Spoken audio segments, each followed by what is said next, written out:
So what's very important is innovation doesn't happen typically in up cycles. It happens typically in down cycles. Everything you know is wrong. Now, what's interesting is when you ask somebody how to about growth, they'll always say, well, it's the perfect time to grow. Actually, the perfect time to grow is at the edges of the bell curve, and I'm going to show you this in just a minute. But what's interesting is we are coming out of a very interesting, high-intensive innovation period. I was an advisor in 2005 and 2006 to the Federal Reserve banks. Yeah, I know, it didn't go very well. Nobody listened to me. But I want to tell you something. In September the 27th, 2008 to September the 27th, 2009, the U.S. economy shrunk 37.9%. Remember that number, 37.9. From October 29th, 1929 to October 29th, 1930, the U.S. economy shrunk 38%, what's called cumulative annual growth rate. The difference between what we just went through and the Great Depression was 1/10 of a point. Somebody following us? This was a train wreck. How many did it feel like a train wreck where you were at? Train wreck. Interestingly enough, then we had this great growth period because economies happen in cycles. So what's the key here is that if you're using normal business practices are designed to do what to variation? Stomp it out. Organizations try and keep their equilibrium.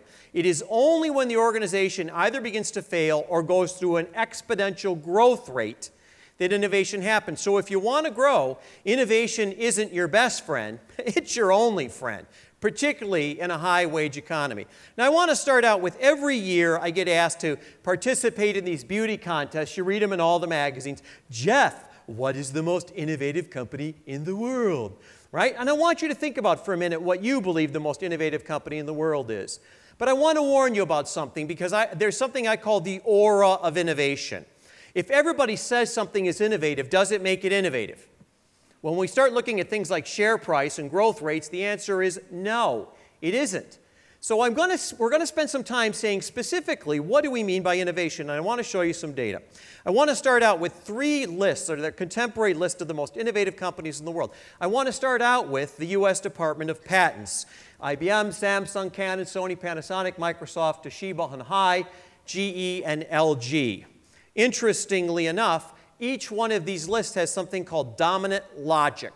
And dominant logic means what you believe about the world pervades everything. If you don't know what that means, ask somebody about their religion or politics, and you'll get a good sense of what dominant logic is. Everything fits their religion or politics. Well, the same is true when it comes to innovation.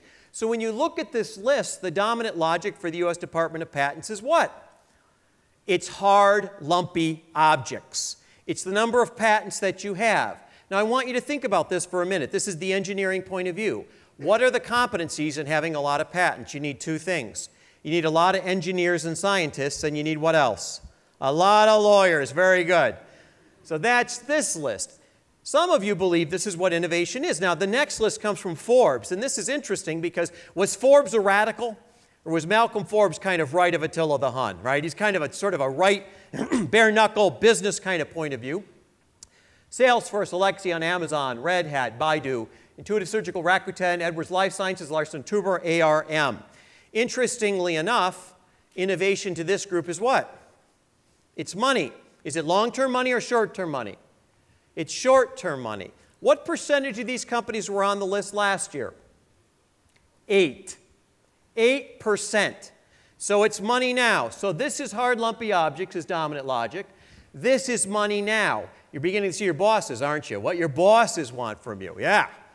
Finally, Fast Company. This was a couple of Harvard Business Review people who sort of jumped ship and moved to Silicon Valley.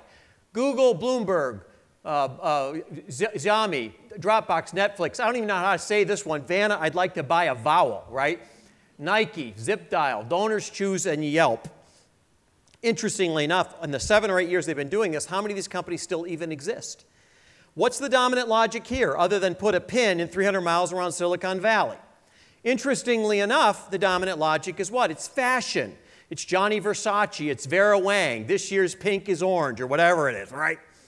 So when we look at these three lists, they have very different dominant logics. Now, why am I showing these lists? Because when you talk to somebody about innovation and you ask them, what do you want? And they say, I want innovation. Is it possible that they're not talking about the same thing? Is it possible that, in fact, they're talking about things so different that the strategies you use, the metrics you employ, the capital committee hurdle rates that you put in, the gene pool that you use are not only different, but in some cases they're oppositional. And the organization begins to work against itself. Now, I want to tell you about my studies at Michigan, where I called the Holonic Studies. We've studied this since 1993 with Anjan Thakur, who used to be the head of the Nobel Prize Committee in economics. Interestingly enough, when we look at the top companies of innovation and we ask ourselves what they have in common, you know what the answer is? Absolutely nothing. Innovation is highly situational.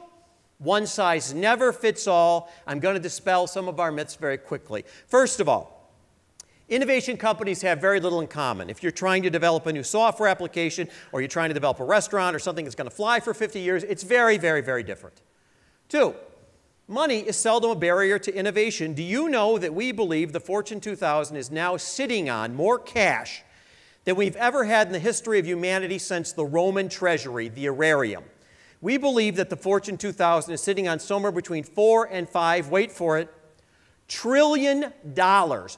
Trillion with a T, trillion dollars in cash. Now, why do you sit on cash? Do senior leaders get paid by a typical paycheck? No, they get options because capitalism requires capitalists. So you got to drive up the options. Do you make money in your savings account? You making any money in your savings account? What are you getting, 0.9? You're not even getting a point out of the whole stupid thing. So why do you put money in the bank? There's only two reasons. The first is fear. Where are my Europeans? Eurogeddon, we're calling it. I just came back from Berlin. So one, fear. You know, you're waiting for the other shoe to drop. That recession thing was pretty bad. We remember it. And the other is greed, or as we call it in business school, growth. That's our word. That's our word for greed, growth. So the notion is the people you work for have a crud load of money. They have a truckload of money. They're not giving it to you because your ideas are not big enough. You're not getting the money because you don't have the innovation premium. You didn't go out far enough. Competitors often innovate in opposite ways. I like to tell this story. For years, I was an advisor at Apple, and one of my students was Larry Page. So it's kind of interesting. I'm sort of agnostic. I said, right-handed and left-handed. Think about for a minute the whole business model of Google of making everything themselves, 45 different businesses, right? The architecture is basically open. Think about Apple. What does Apple really make other than the operating systems? It's Foxconn and Invitec and everybody else makes the Apple product, right? And it's a closed system. You're going to see this over and over and over again. Germany against Brazil, offense against defense. Innovators typically don't innovate in the same way. Competitors pick a different way to innovate. So it's not about you. It's about you in the system in which you're trying to compete.